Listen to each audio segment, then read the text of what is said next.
Grandmother always said, "The right song finds the right heart at exactly the right moment." Maeve Hollister's voice trembled as she whispered to herself, her fingers gripping the worn armrests of her wheelchair. The mall's atrium stretched vast and indifferent around her, shoppers streaming past like water around a stone, barely glancing at the young woman positioned near the fountain, her small amplifier humming softly beside her. She was 26, and every Thursday afternoon she came here to sing, not for the coins occasionally dropped into her open guitar case, but because music was the only language left that made her feel whole. The car accident that took her parents 8 years ago had stolen her ability to walk, but somehow, miraculously, it had given her voice a quality she couldn't explain, something raw and achingly beautiful, as if all her grief had distilled into song. Today, she'd almost stayed home. Her grandmother Delia had been struggling lately, her arthritis making even simple tasks painful, and Maeve felt the familiar weight of helplessness pressing down. But Delia had insisted, her weathered hands cupping Maeve's face. "Go sing, sweetheart. The world needs to hear you, even if it doesn't know it yet." So here she sat, closing her eyes, beginning the opening notes of an old folk song her mother used to sing while braiding her hair on Sunday mornings. Across the mall, Preston Aldridge was drowning. Not literally, though sometimes at 33, living alone in his glass penthouse with $1 billion empire and no one to share it with, drowning felt like an apt description. Today had been particularly hollow. Another board meeting where people smiled and agreed and wanted things from him. Another lunch eaten alone at his desk. Another evening stretching ahead with nothing but silence and screens. On impulse, he'd canceled his last meeting and driven to this mall. Ordinary, unglamorous, blessedly anonymous. He just needed to be somewhere real, somewhere people existed without agendas. Then he heard her voice. It stopped him completely, that sound, like grief transformed into grace, like loneliness finding words.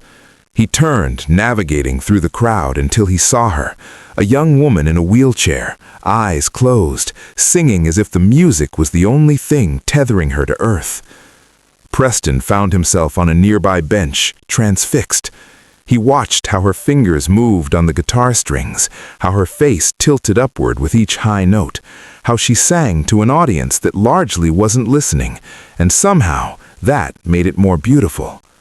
When she finished, opening her eyes slowly, she found him watching, not staring at her wheelchair with that particular combination of pity and discomfort she'd grown to recognize, but looking at her face, really seeing her. "That was extraordinary," Preston said softly, standing and moving closer. Maeve's cheeks flushed. "Thank you. Most people don't really stop." "I'm sorry they don't. They're missing something rare." He extended his hand. "I'm Preston. Maeve." They talked and talked, and as the afternoon light shifted through the skylight above, Preston felt something he hadn't experienced in years. Genuine connection. Maeve told him about her grandmother, about how singing kept her parents' memory alive. Preston, carefully omitting details about his wealth, told him about losing his own mother to cancer, about the loneliness of success he couldn't quite explain. "Do you ever feel invisible?" Maeve asked suddenly. "Like people look at you but don't actually see you?" Preston's breath caught. Every single day. That Thursday became the first of many. Preston returned each week, always in simple clothes, driving a modest car he kept for rare moments of anonymity. They became friends, real friends, the kind where silence felt comfortable and conversation flowed without performance. Maeve never asked what he did for a living. She assumed he was perhaps an accountant or office manager, someone comfortable but unremarkable. Preston treasured this assumption like oxygen. But life has a way of complicating even the purest connections. 3 months in, Maeve's grandmother fell, a bad fall, the kind that sends 82-year-old women to hospitals with broken hips and uncertain futures. The medical bills arrived like an avalanche. Surgery, rehabilitation, home modifications for someone who could barely walk. Maeve's small savings from her parents' insurance evaporated within weeks. She stopped coming to the mall, picking up double shifts doing phone surveys from home, her voice growing hoarse from scripted calls instead of songs. When Preston finally tracked her down through the mall manager, he found her in the same spot 4 weeks later, looking exhausted and defeated. "Maeve, I've been worried. What happened?" Her eyes filled with tears. "My grandmother. She's recovering, but the bills. I'm sorry I disappeared. I just couldn't pretend everything was fine when it's all falling apart." Preston's heart twisted. "What if I could help?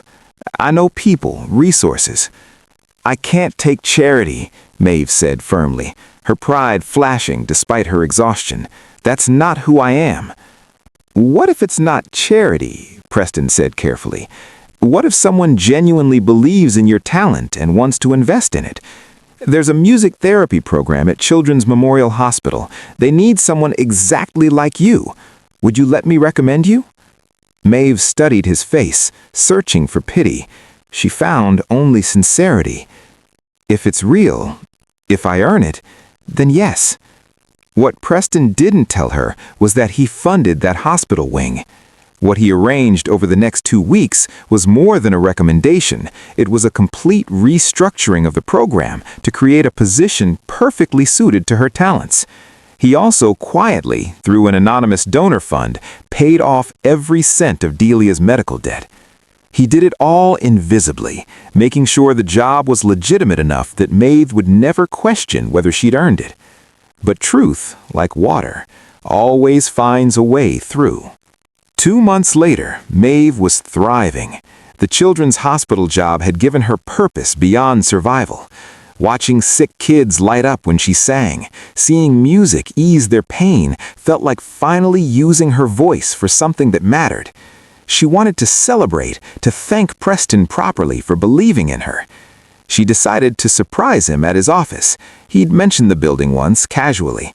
When she rolled into the lobby of Aldrich Tower and asked for Preston Aldrich, the receptionist's expression shifted to something like shock. "Mr. Aldrich? The CEO? Do you have an appointment?" Maeve's world tilted sideways. CEO? Of Aldrich Industries? The billionaire whose charitable foundations she'd read about, whose face occasionally appeared in business magazines? When Preston emerged from the elevator and saw her face, he knew immediately that their careful equilibrium had shattered. "You're him," she said, her voice barely above a whisper. "Preston Aldrich. And I've been... What? Your charity project?" "No, Maeve, please. Did you pay for everything? The job? My grandmother's bills?" Tears streamed down her face. "Was any of it real?" Preston knelt beside her wheelchair, his own eyes glistening. "The job is real. You earned every bit of it with your talent. But yes, I helped with the medical debt. And I can't apologize for that, because your grandmother needed help and I could give it." "You lied to me." "I omitted," Preston said softly, "because for the first time in a decade, someone saw me as just Preston, not a walking bank account, not an opportunity, just a person who liked listening to music in a mall. Do you know how rare that is? How desperately I needed that?" Maeve sat silent, her hands trembling in her lap. She remembered how he'd talked about loneliness, about feeling invisible despite being constantly seen. She remembered how naturally they'd connected, how effortless their friendship had felt. "I needed to be seen too," Maeve whispered finally. "Not as the girl in the wheelchair, not as someone broken, just as Maeve." "That's all I ever saw," Preston said, his voice breaking. "Someone brave, someone talented, someone whose music reminded me why beauty matters. My friend." They sat in that gleaming lobby, two people invisible in opposite ways, both aching to be known. And something shifted. Not forgiveness exactly, not yet. but understanding. Weeks later, they returned to the mall, to their Thursday ritual. This time, when Maeve sang, Preston helped her set up a simple website, not using his connections, but sitting beside her, showing her how to build something herself. Word spread organically about the young woman with the haunting voice, and her weekend performances began drawing genuine crowds. One December evening, as Christmas lights twinkled above the fountain, Maeve looked at Preston and spoke the truth that had been growing in her heart. "Thank you for stopping that first day, for listening when everyone else just walked past, for reminding me that my voice matters, not because of what it can achieve, but because it's mine to share." Preston smiled, the real smile she'd first seen months ago. "Thank you for teaching me that wealth isn't counted in dollars.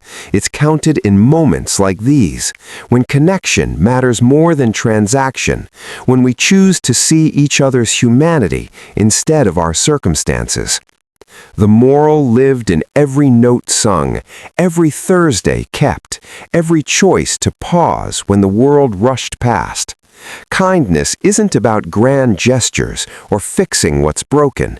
It's about stopping to truly listen, seeing beyond surface assumptions, and recognizing that every person carries something beautiful worth witnessing.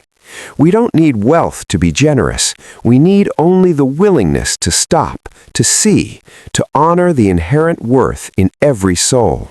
Sometimes the greatest gift we can offer isn't solutions, it's simply being present and saying with our actions, "You matter, your voice deserves to be heard, and I'm grateful I stopped long enough to listen."